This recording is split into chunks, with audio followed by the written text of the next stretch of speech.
Spencer Rattler continues solid play. Have Saints found the franchise quarterback? Ladies and gentlemen, off the bench. Now, the reason I'm doing this, you all know, the thumbnail, face of the franchise. Second time they've done this. Okay, are you telling me they're not having a goof? All right? You're telling me they're not trying to, not trying to get involved with the face of the franchise? Okay, ladies and gentlemen, let's get into the conversation here. Nicholas, Jacob Hester, Matt Flynn, and me. I did think Spencer Rattler had another very efficient game. You look at all the league stats, and he's ahead of some top tier quarterbacks when it comes to QBR. And well, let's take a look. So this is adjusted EPA per play leaderboard. Now, you're saying, well, what do you mean adjusted? It's adjusted for pass protection, receiver drops, most importantly. Gives credit for expected yards after the catch only, and accounting for defensive faced, okay? And where is the Rat Daddy? Number 11, right there. Ahead of C.J. Stroud, Matt Stafford, Mac Jones, Patrick Mahomes, Justin Herbert, Jaden Daniels, some big boys, Jalen Hurts. Now, does this mean that Rattler is better than those guys? No. What it means is he's playing as good, if not better, than they have so far this season. We've said it for 5 games. Rattler ain't the problem, okay? He ain't the issue. Now, whether you think he's the long-term answer, whether you think he's the short-term answer, whatever, that doesn't matter, okay? We've talked about this a million times. Like, Mac Jones had one of the best rookie seasons you can imagine. C.J. Stroud has one of the best rookie seasons you can imagine. And then all of a sudden, it completely turns. You don't know, all right? So that's not really part of the conversation. I've seen a lot of people say, well, okay, Rattler's playing fine now, but he ain't it. All right, maybe not. But for right now, for this moment right here, for what they are working with, for what they have, for what Kellen Moore is, the chess pieces he has to put on the board, Rattler is not only is he serviceable, but he's been efficient and he's been good. And he has been, and this is like an unquantifiable thing, but he has been the heartbeat of the team. Rattler's, gutsiness or his, just that moxie, that is as important right now as EPA. It's that important because, and Tampa is kind of like this with Baker. Baker is awesome on the field. He's awesome. But the best part of Baker is that bulldog mentality. And it has kind of bled into the rest of the Buccaneers. Now, again, Rattler is not Baker, but Rattler does have something there. And it's working right now. And you got to give him credit. I realize the yards per attempt is something that a lot of people wanted to see go up. It did go up this game. And, I have no biases towards Spencer Rattler. Tyler Sheck, I really don't care whoever the starter was. Yeah, same. But when I watch tape, I see a starting NFL quarterback. I see somebody that's continuing to get better, somebody that's starting to figure it out. Is he perfect? No. There's some throws, and Matt was talking about it yesterday, right? The ball kind of dies on him a little bit.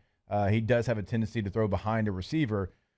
But right now, what you're getting, certainly when you pair it with some of the protection issues that they've had, I think you're getting a better version of Spencer Rattler than any of us could have expected.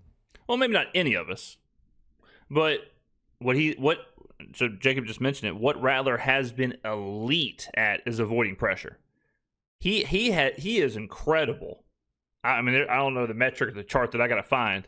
I guess I could open Python and do it myself. But his ability to sidestep pressure, to face pressure, but not actually be pressured is as good as anyone in the NFL. He's been nuts at that. Absolutely elite at that. Rattler's, this is another thing you got to kind of put into context. Before the season, the Saints were looked at, and y'all remember this, as being the worst team in the NFL because of the quarterback room. People said you can't win with Spencer Rattler, you can't win with Tyler Shuck, you can't win, it's just a horrible room, 32nd out of 32, all that. Rattler is, and the Saints are certainly out of that. That's not even a question anymore, right? It's not even a question if he's in that conversation. Some people were like, he shouldn't be a backup. And then you go watch Jake Browning or whoever else. You're like, okay, never mind. All right, never mind. This is ridiculous. Okay. He's definitely out of that basement.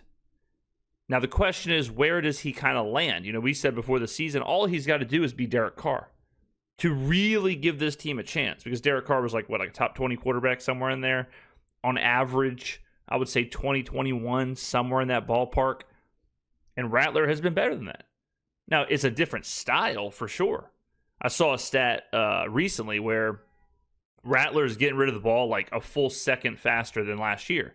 And people are like, well, why? Well, I mean, it's pretty obvious. Like, Kubiak's offense was very different than this. Kubiak's offense was very much a play action, drop back, deep routes, take shots, whatever. Kellen Moore's isn't that, right? So it's a lot happening, but Rattler has been good through 5 games. I think no doubt about it. I think the most unfortunate thing for him is that look, and Chuck could end up being a better player. And I'm like you, I have no bias whatsoever. And I love it every time I talk about one of these guys. Like, there'll be a comment about like, you want so and so to fail or you want the other guy to win. And it's like, yo, I run a business selling articles about the Saints. Like, all I want is quarterback harmony, because quarterback harmony means you're happy and you're spending money with me. So like, I'm cheering for it probably harder than anybody in the world. So there's no bias whatsoever. Like, I think the most unfortunate thing to happen to Rattler is that they drafted the other guy, because like, it just gets evaluated through that prism. Now, or was it the best thing that happened to Spencer Rattler? Was that what he needed to really, was that quarterback competition what he needed to push through? You don't know. I mean, butterfly effect and whatnot. So it's, and real quick, let me talk about this Tyler Shuck thing. It's been 5 games, and I'm not saying Tyler Shuck is Patrick Mahomes or Aaron Rodgers, but think about how long those guys waited. Like, think about how long those pick, and Patrick Mahomes was the 10th overall pick, right? I'm sure there were conversations in the building during that season of, it's like, man, I wish we had the 10th pick. I wish we had a playmaker. I wish we had a cornerback or a defensive end or a wide receiver or whatever, but instead we have a backup quarterback. Same with Jordan Love, same with Aaron Rodgers. You know, like, you cannot get bogged down in taking what you know now and trying to push it into what you didn't know in the past. Baltimore Ravens, I'm sure they would have liked to have a different pick besides Hayden Hurst to go along with Lamar Jackson, right? Every single team at some point can take present information, whether it's right or wrong, and say, damn, I wish we had whatever pick back. The 49ers, I wish we had all those picks we traded for Trey Lance back. Oh, and the 3rd overall pick. You know, it's a lot of different teams can do that. They can do it every single year. Every single year, teams can be like, well, wish I had that one back. So we got to wait and see how that plays out too. We have no clue how any of this is going to play out. So trying to future cast or past cast with the Tyler Shuck, Spencer Rattler stuff is fruitless. All right. You got to just stay in the here and now. You got to stay in the right here. It is equally as dangerous to say, I've seen enough, give Spencer Rattler a 10-year contract. Equally as dangerous to do that and to say, I've seen enough, we wasted the Tyler Shuck pick. All we can do is judge week by week by week and worry about matchup by matchup by matchup. And, you know, every single time you watch a game, it's like, well, is this enough to keep him ahead? What does it mean in the context of that competition? And because of that, like, I just say it. I'm like, yeah, he's playing well. Do I know if he's locked in as a long-term guy? I don't. Now, if Shuck wasn't there, like, I'd probably be looking at it differently, because there isn't someone breathing down his neck. You know, obviously you still got the next draft class looming. And if you're in the top 5, like, you got to be looking at, you know, what's happening in Eugene this weekend between Dante Moore and Fernando Mendoza and all this stuff. Right now, as of right now, there is no way the Saints would take a quarterback in the top 10, top 5. No way. No way right now. You have way too many glaring holes elsewhere. The opposite of a glaring hole at quarterback. Oh, and you have another one in Tyler Shuck where, as of right now, you don't know what you have in. So the last thing they're doing is drafting a quarterback. as of right now. The only way they draft a quarterback at this point is if Rattler nosedives, loses the job, Shuck comes in, he's horrible, and the Saints finish, 3-14 or 4-13, and both quarterbacks are bad. That's the only way. But right now, yeah, zero chance that they would, if the draft was tomorrow, zero chance they would take a look at a quarterback. There's still all these other options. But I think he's playing well, man. And I see the same issues. I think there's some accuracy stuff. I think he's done a tremendous job cutting down the sacks. That's a huge, huge credit to him. He's not putting the ball in danger. I would actually maybe like it if he was maybe a little bit more willing to take some risks. But, I think he's probably playing how their coach is telling him to play. The other thing that and I don't want to get over my skis here or anything, but is Kellen Moore maybe one of these 6-7 coaches that actually has the ability to elevate a quarterback? Yeah, he has his entire career. Yes. The answer is yes. We expected that. It's the case. It has happened. I think it's totally fine to say, up until now, we have reason to believe that Kellen Moore is one of these guys that can take a quarterback, elevate them, and make them good. Kyle Shanahan, my guy, currently has 2 quarterbacks, and Mac Jones and Brock Purdy, both playing in the top 15 of quarterbacks in the NFL as far as EPA and all that stuff. It just is what it is. There's some guys in this league that can do it, and that's exactly who you want as a head coach. I'll tell you that. Rattler is going to have the Brock Purdy effect when it comes to how he is judged during the first year or so because of expectations. People put weight into prior expectation, draft, ADP, or were they a backup? Were they a third string guy? Were they this? What happened? And it takes a little while to shake that. Now, I'm much more, I've said this, y'all have heard me say this before, but once the draft is over, I really don't care about ADP. I could care less about that. What you're doing on the field, what I'm seeing, is paramount to me. When Brock Purdy was first playing, I had a 22-1 Super Bowl ticket on the 49ers because I thought everyone in the room was better than Trey Lance. And when he went down, I was like, this is actually an upgrade, but it's going to be perceived as a downgrade, and then, it is what it is. But when you watch Brock Purdy play, was he undersized? Yes. Did he have the strongest arm? No. He had a below average arm. Was he fast? No. But he was so good and is so good in the system with Kyle Shanahan. Now, is he a system quarterback? Would Brock Purdy elevate the Browns if he was traded to the Browns? Probably not. But good news, he's playing in the system with Kyle Shanahan. If Spencer Rattler is just a Kellen Moore system guy, good news, Kellen Moore is the quarterback of the head coach of the New Orleans Saints. So I don't care if he's a system quarterback or he's being elevated by Kellen Moore or he's just operating in this, because that's the system he's in. That's good for the Saints. Rattler to me is, he does have flaws currently. He is erratic at time with throws. Certainly will throw behind receivers. We've seen it on multiple should have been touchdown passes. We've seen it just, no doubt. Do I think Rattler right now is a top 5 MVP level player? No. Do I think he's a top 15-ish quarterback? Yeah. Right now, that's what it is showing and saying.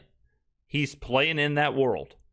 He is not playing in the world of the bottom 5, bottom 10. And for a 5th-round pick on a nothing contract that no one had any expectations for, I will take it. I will take it.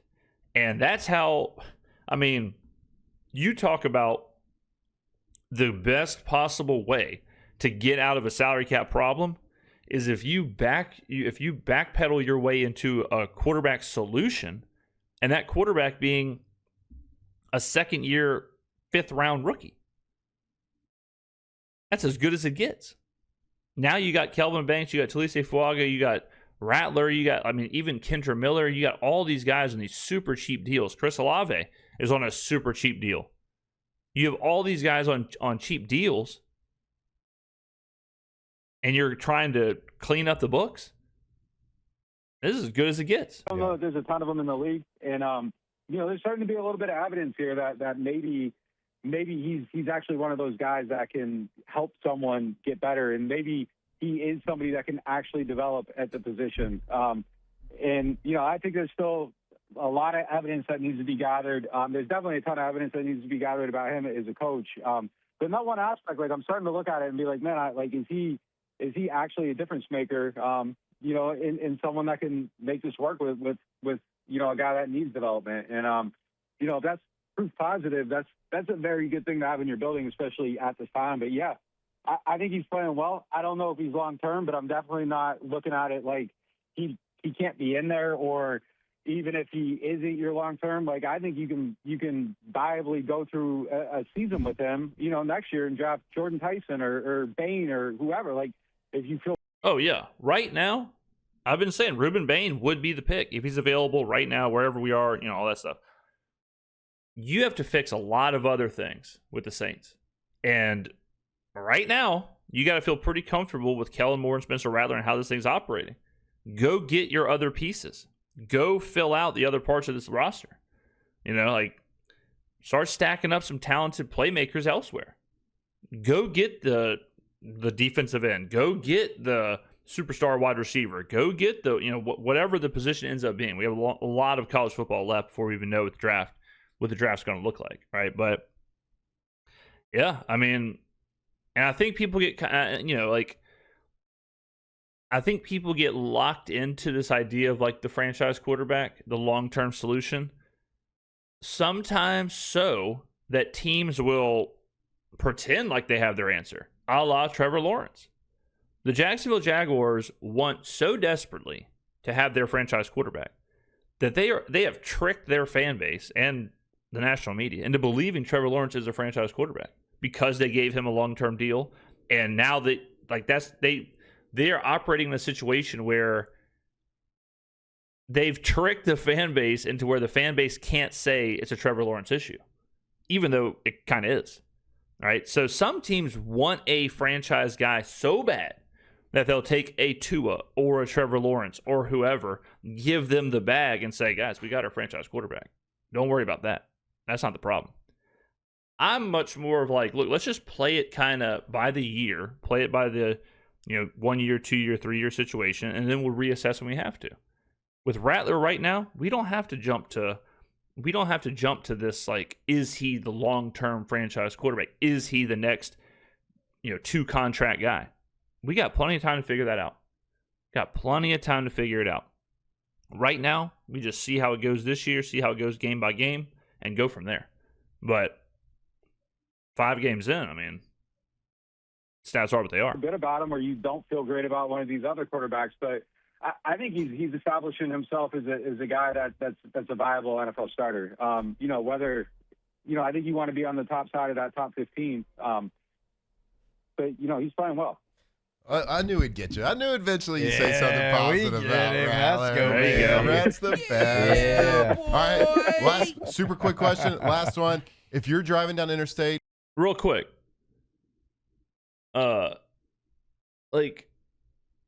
I posted this on the Saints subreddit, but if you had to choose between Bryce Young, Spencer Rattler, or Michael Penix, Rattler is in the conversation, or he is the choice. And there is a big difference. The big difference is one is in his 3rd year. It was the first overall pick that was traded for. One is a top 10 pick who has a $50 million a year backup behind him.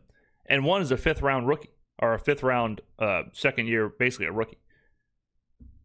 Like the fact that Rattler is even in that conversation, it's crazy the positive EV that the Saints get from him being a 5th rounder. Like Michael Penix, this conversation is very different if Rattler was a top 10 pick. He would have to be better, right? Like you can't have a top 10 pick and be like, well, he's the 17th best quarterback. That's fine with me.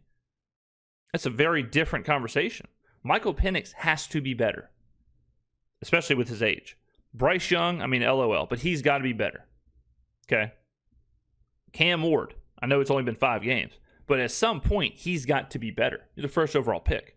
You need to be a top 10 guy. You need to be a legitimate game changer franchise guy, like completely changing this roster. Rattler doesn't really have to be that. So the fact that he could be the second best quarterback in the NFC South, it's a huge bonus for the Saints. And it's bad weather. Rain is coming down. Visibility is extremely impaired. Are you a guy that appreciates a good card turning on the flasher so you can see them? Now, extremely impaired visibility. Absolutely.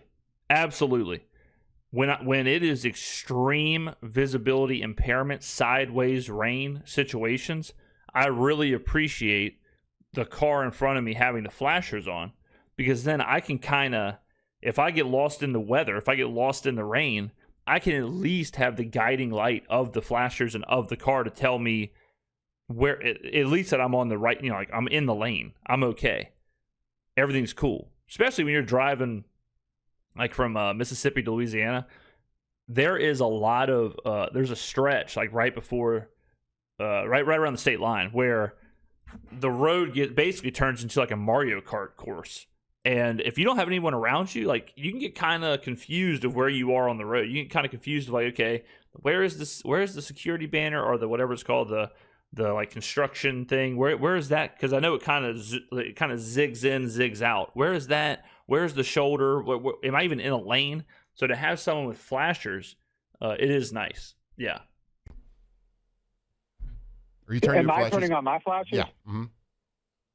No, I'm not doing that. Thank you. Now, I've never turned on my flashers, which now that I'm saying it, maybe I should, because I do appreciate the flashers.